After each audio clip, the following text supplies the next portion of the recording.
If you are a Boston Celtics fan, you are probably waking up in a very good mood on this Tuesday. And if you are a Boston Red Sox fan, well, the frustration continues to mount after another loss on Monday night.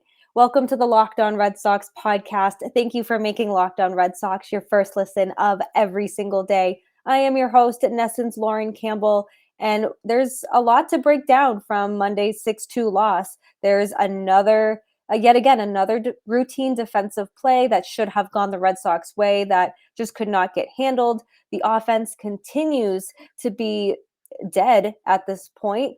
And another great pitching performance from Nathan Eovaldi was just wasted because the defense and the offense just could not come together. So let's get it right into it.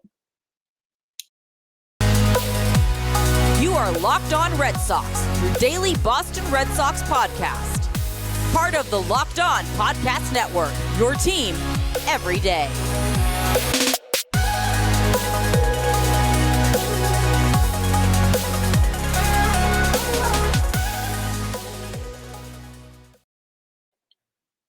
So the Red Sox opened their series against the Toronto Blue Jays in Toronto with a 6-2 loss, and they looked like they were going to come back and maybe take control of this game. However, that just did not happen. So they were down 2-0, and then in the 8th inning, they were able to tie it 2-2.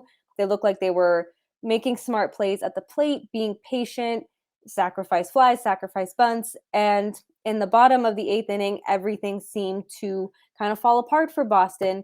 And after 7 strong innings from Nathan Eovaldi, the bullpen, though not the worst, but you can certainly pin this on the defense. Matt Strahm came out and made a great diving play, but Bobby Dalbec just could not handle a simple throw. And that put 2 on with 1 out in the 8th inning. And this was just a very, very simple throw from Matt Strahm that Bobby Dalbec 100% should have had. And we saw this happen with Dalbec and Trevor Story over the weekend. And there was a lot of, well, who could we put the blame on? Is it just Trevor Story? Is it Bobby Dalbec? Is it the both of them? But this time around, it certainly was on Dalbec. There was no reason he shouldn't have had this ball. This is a ball that he has 9 times out of 10. And he's already struggling at the plate to begin the season. He's really, really struggling at the plate. And now he's becoming a defensive liability. And Tristan Casas is knocking on the door. There are a lot of Red Sox fans who are antsy and excited for him to make his MLB debut, be in a Red Sox uniform.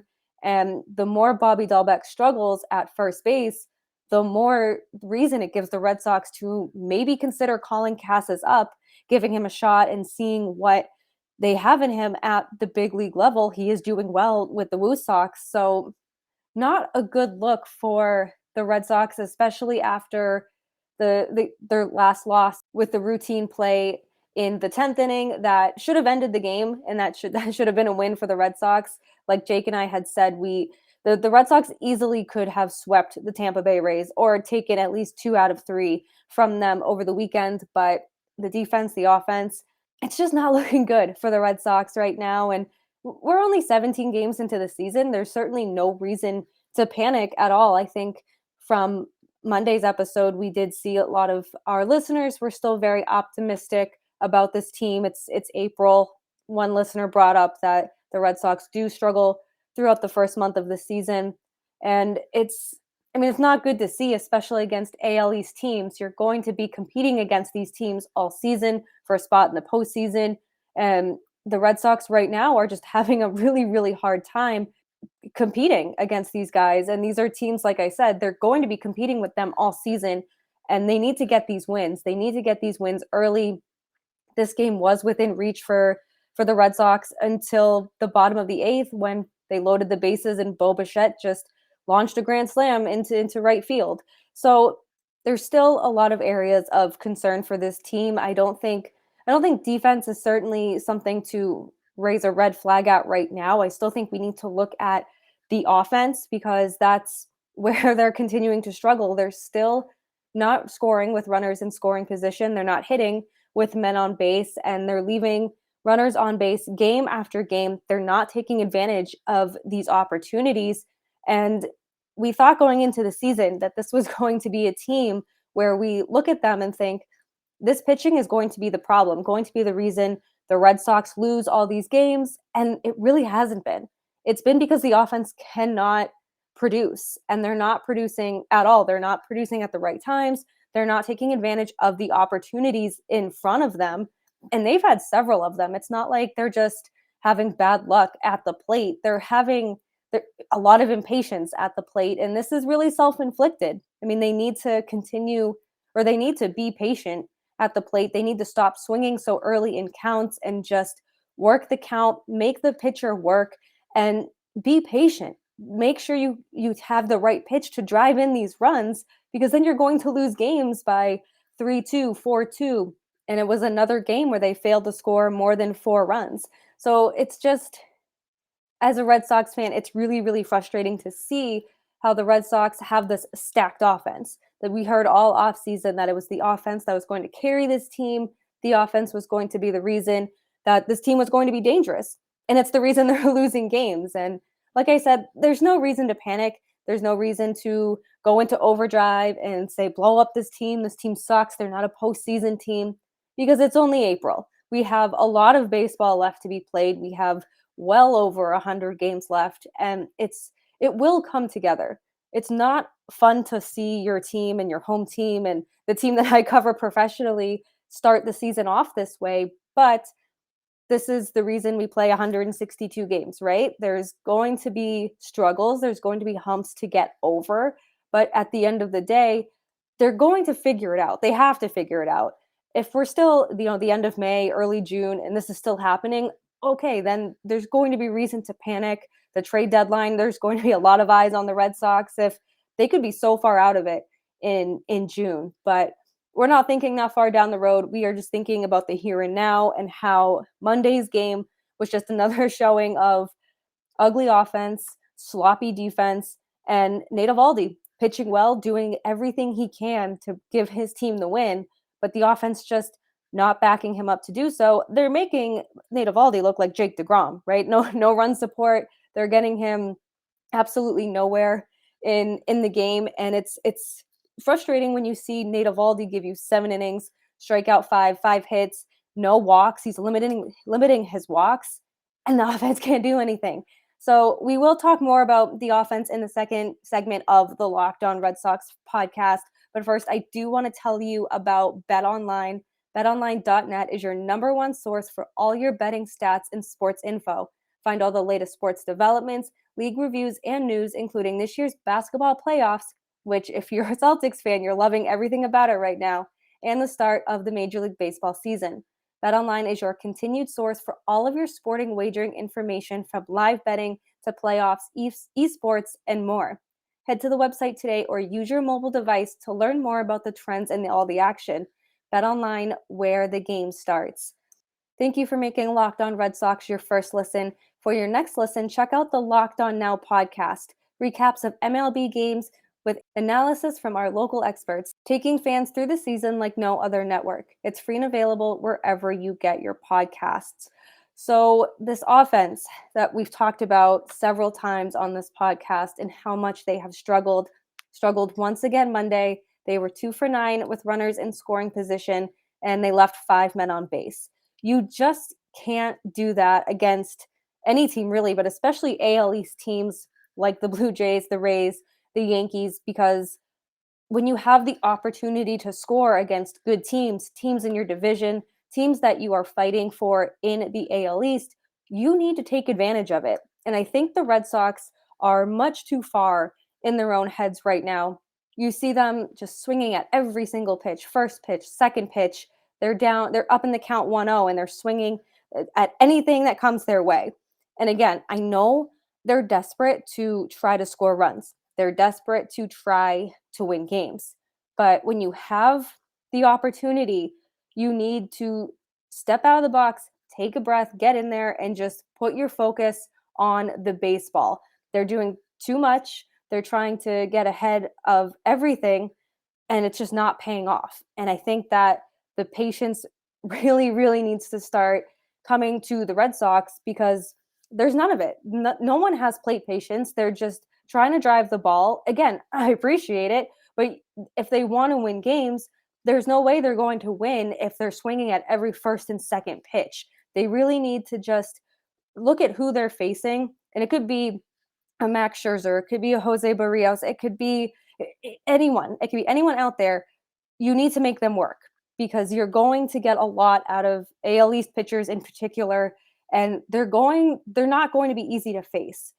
You need to be able to get hits off them, to move these runners, and the Red Sox just have not done that this season. Once again, another game scoring fewer than 4 runs. I think that's 13 now on the season. It's not good. No one is producing in this lineup. I mean, it was nice to see that most of the Red Sox were able to travel to Toronto. Only 2 pitchers were on their restricted list, Tanner Houck and Cutter Crawford. Certainly disappointing because Cutter Crawford had been pitching pretty well, and they recalled Tyler Danish, and he did not do so well in his appearance on Monday night. But you're putting someone in a situation that they weren't prepared to be in. That's professional sports for you. But I mean, and that's a bright spot from this series is that they're not losing big bats out of their lineup. They're not losing more than Tanner Houck and Cutter Crawford. So we already knew that Chris Sale was a non-factor anyway. So, but at the end of the day, you're still without 3 out of 5 starting pitchers, or two out of 5 starting pitchers, and then a reliable reliever who's been more than okay this season. So we can try to take the good with the bad through the first 17 games of this season, but it's more bad than good. I think that there's more negative to take away from the first 17 games than positive. I think that Red Sox fans are beginning to panic a little bit. I love the early season panic. I absolutely love when people overreact, but I think at the end of the day that, I mean, there's reason, sure, of course there's reason to be concerned, but there's also plenty of time to figure this out.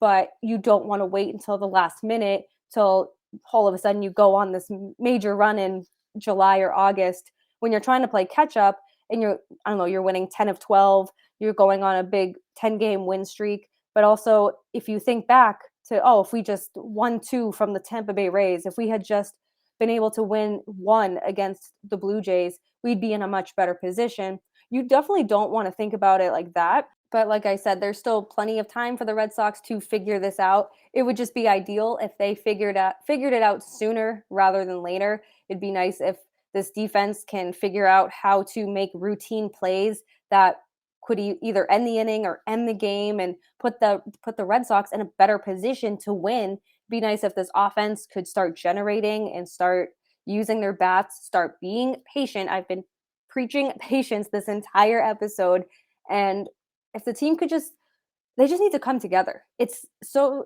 simple. It's easier said than done, of course, but that's all they need to do.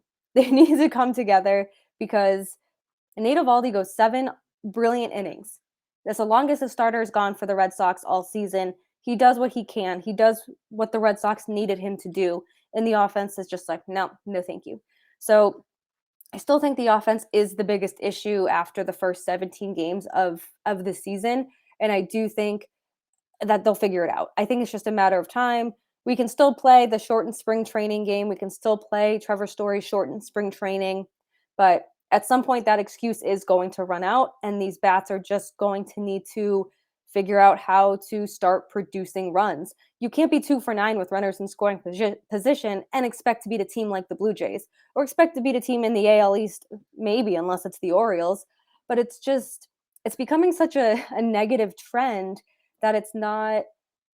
Red Sox fans are so pessimistic where they're like, I don't know if this is going to get better. All they need to do is win 1, go on a nice little run here, and kind of get that optimism back into Red Sox fans. The Celtics just swept the Brooklyn Nets. The Bruins are wrapping up their regular season this week before playoffs start next week. It's a really exciting time to be a Red Sox Boston fan. The NFL draft is this week. It's a very exciting time in New England sports. And the Red Sox are putting a damper on that. And all they have to do is win, or at least show some offense. If they're losing 9-8, 10-9, it's like, okay, well, at least the offense is there. All right, something is starting to click.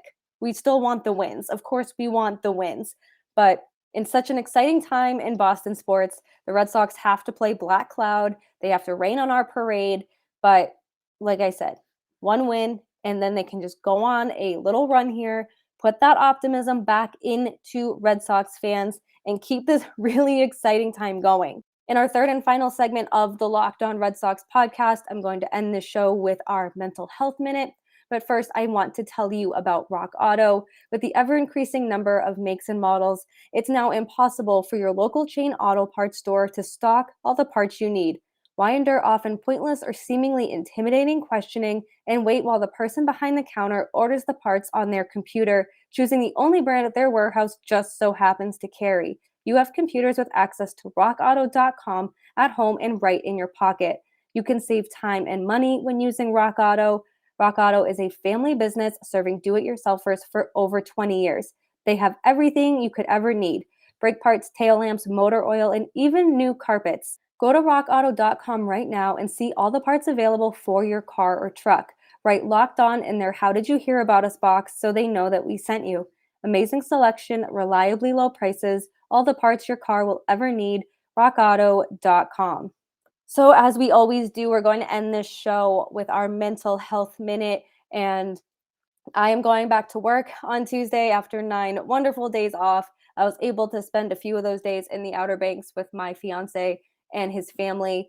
And it was so nice to just de-stress, get away. I think we watched parts of one Bruins game. I don't think we watched any Red Sox games. And it was just nice to just completely disconnect from real life. And I think that it's recharged me in a lot of ways. I am still battling a cold, so there's that dread where it's like, oh, I'm just going to wake up not feeling 100%.